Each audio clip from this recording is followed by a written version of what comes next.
ታሪክ ለመስራት የታደሉቱ ኢትዮጵያን በአረንጓዴ ለማልበስ ማልደው ተነስተዋል። እጆቻቸውን ከአፈር ጋር አገናኝተው የነገዋን ለምለም ሀገር ዛሬ ችግኝ በመትከል አሻራቸውን አኑረዋል። ላለፉት ዓመታት ኢትዮጵያውያኑ በአንድ የተባበረ ክንድ ምድራቸውን አረንጓዴ ለማልበስ ባደረጉት ያልተቋረጠ ርብርብ የተስፋቸውን ፍሬ ማየት ጀምረዋል። የአፈር ሀብታችንን ተከላክለናል።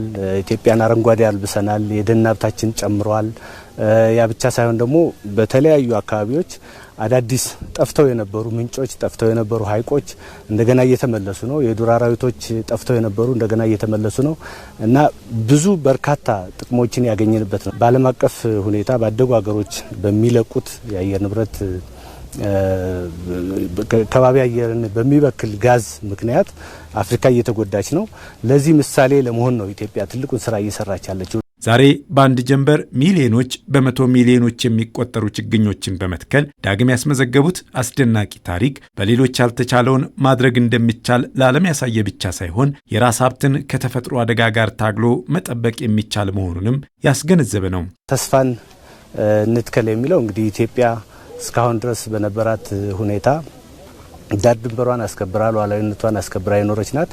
ነገር ግን እንደምታውቁት ለም አፈሯን እንዲሁም የተፈጥሮ ሀብቷን በተለያየ ምክንያት ወደ ውጭ ይጓጓዝ ነበር። ስለዚህ የኢትዮጵያ ተስፋ ይህን የተፈጥሮ ሀብቷን መጠበቅ ነው በሚል ኢትዮጵያ ተስፋዋን ትተክላለች፣ ተስፋዋን ትንከባከባለች፣ እንዲሁም ደግሞ ተስፋዋን እውን ታደርጋለች የሚል በዚህ ሞቶ መሰረት በዚህ መሪ ቃል መሰረት ዛሬ ኢትዮጵያውያን እየተከሉ ነው። ኢትዮጵያ በየዓመቱ አዳዲስ ሪከርዶችን በማስመዝገብ ለዓለም አቀፉ ማህበረሰብ የተስፋ ምሳሌ መሆኗ የዓለም አቀፉን የአየር ንብረት ጉባኤ ኮፕ 32 እንድታሰናዳ ለመመረጧ ዋነኛ ሚስጥርም ሆኗል። ኮፕ ኢትዮጵያ እንድታዘጋጅ የተደረገችበት ዋናው ምክንያትም ዓለም አቀፍ እውቅና፣ ዓለም አቀፍ ሽልማቶችን በተለያዩ የተፈጥሮ ሀብትን በመጠበቅ በኩል ባደረገችው ከፍተኛ ጥረት ይሄን ነገር ሪኮግናይዝ ስላደረገው ነው።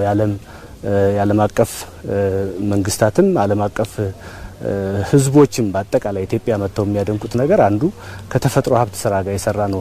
እንግዲህ ኢትዮጵያ በርካታ ሪፎርሞችን ጀምራ እያሳካች ነው እና ትልቁ ተስፋ ከህግም ከአካባቢ ጥበቃም እንዲሁም ደግሞ ከተቋም ግንባታም በብዙ ከኢኮኖሚ ግንባታም ማህበራዊ እሴቶቻችንን በመገንባትም በኩል ብዙ ስራዎችን እየሰራን ነውና የዛሬው ዕለት በጣም ትልቅ ተነሳሽነት የታየበት ነው። ሀገሪቱ ችግርንና መከፋፈልን ነቅላ ተስፋ በመትከል የነጓን ውብ ኢትዮጵያ በመገንባት ላይ ትገኛለች። በአንድ በኩል ችግሯን በምክክር በሌላ በኩል ደግሞ ምድሯን በአረንጓዴ አሻራ እያስዋበች ነገዋን እያለመለመች ያለች ናት። ታሪካዊ ወር ነው ይሄ ወር።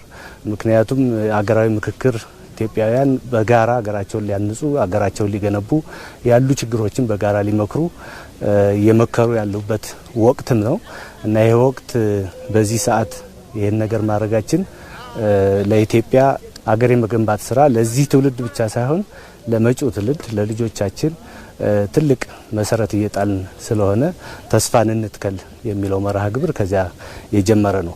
የዘንድሮ አረንጓዴ አሻራ ትኩረት ከቀደሙት የጎላ ልዩነት አለው። እሱም መትከል ብቻ ሳይሆን ተንከባክቦ ማጽደቅና አጠቃላይ የኢኮኖሚ ተጠቃሚነትን ማረጋገጥ ነው። ከተተከሉት ችግኞች መካከል ከ85 በመቶ በላይ የሚሆኑት እንዲጸድቁና የነገው የምግብ ዋስትናና የስራ ዕድል ፈጠራ አካል እንዲሆን ታቅዶ እየተሰራም ይገኛል። የተተከሉት ዛፎች ለም አፈሯን ከመጠበቅ ባለፈ ለዜጎች ቀጥተኛ የኢኮኖሚ ፍሬ የሚያፈራ እንዲሆኑ ማስቻሉ የዘንድሮ ጥረት ዋነኛ ማዕከል ነው። በዚህ ዓመት መትከል ብቻ ሳይሆን የተከልነውን እያንዳንዱ ሰው የተከለውን እንዲንከባከብ ጭምር ነው የታሰበው።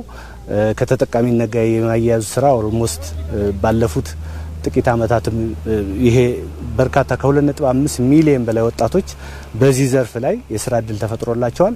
ስለዚህ ተጠቃሚም እያደረገን ነውና የአፈራችንን መንከባከብ፣ የተፈጥሮ ሀብታችንን መመለስ፣ ሐይቆች እንዲመለሱ፣ ምንጮች እንዲጎለብቱ ብቻ ሳይሆን ከተጠቃሚነት ጋር እያንዳንዱ ሰው ስራ እድል የሚያገኝበት የተከለውን ደግሞ ተንከባክቦ እስከ ዛፍ እስከሚሆን ድረስ እንዲንከባከብ የሚያደርግበትም ስርዓት ስለተበጀለት በዚህ ዓመት ለየት ያለ ስራ እየሰራ ነው። አረንጓዴዋን ኢትዮጵያ የመገንባቱ ጉዞ የመሬት ለምነትን በመጠበቅ ብቻ የሚያቆም አይደለም። የምግብ ዋስትናን ያረጋገጠች፣ ለዜጎቿ የኢኮኖሚ ተጠቃሚነትን ያበሰረችና የነገዋን ሀገር በጽኑ መሰረት ላይ ያቆመች ሀገር የማስረከብ የጋራ ቃል ኪዳን እንጂ